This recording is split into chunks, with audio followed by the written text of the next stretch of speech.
આજથી થોડાક દિવસ પહેલા રાજકોટ જિલ્લાના ગોંડલ તાલુકાના રીબડાના યુવાન અમિત ખૂટ ઉપર દુષ્કર્મના ગંભીર આરોપ સામે આવ્યા હતા, જેમાં એક સગીરાએ આ મામલે સ્થાનિક પોલીસ સ્ટેશનમાં ફરિયાદ નોંધાવતા અમિત ખૂટે પોતાના વાડીમાં ગળે ફાંસો કે જીવન ટૂંકાવી લીધું હતું।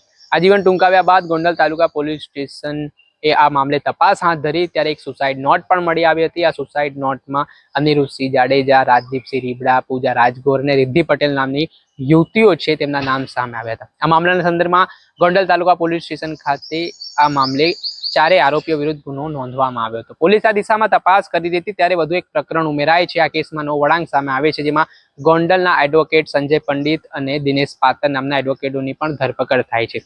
હાલ આ મામલે જે આખો ઘટનાક્રમ સર્જાયો છે તેને લઈને પોલીસે નિષ્પક્ષ અને તટસ્થ તપાસની વાત કરી છે, આશ્વાસન પરિવારને પાઠવ્યું છે અને તે વચ્ચે ગોંડલના ધારાસભ્ય ગીતાબા જાડેજા છે તે અમિત ખૂટને શ્રદ્ધાંજલિ પાઠવવા માટે રીબડા પહોંચ્યા છે।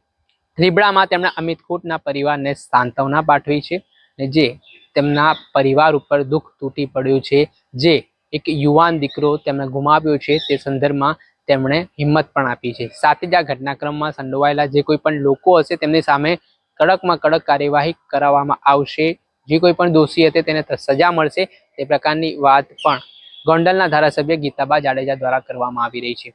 આ જ મામલાના સંદર્ભમાં હવે આખો જે ઘટનાક્રમ સર્જાયો છે, અમિત ખૂટનો પરિવાર છે આજે ન્યાય ઝંકી રહ્યો છે અને તેમના દીકરાએ જે જીવ ગુમાવ્યો છે તે મામલામાં જે લોકો સંડોવાયેલા હોય તેના પર પોલીસ કડકમાં કડક કાર્યવાહી કરે તે પ્રકારની માંગ કરવામાં આવી રહી છે।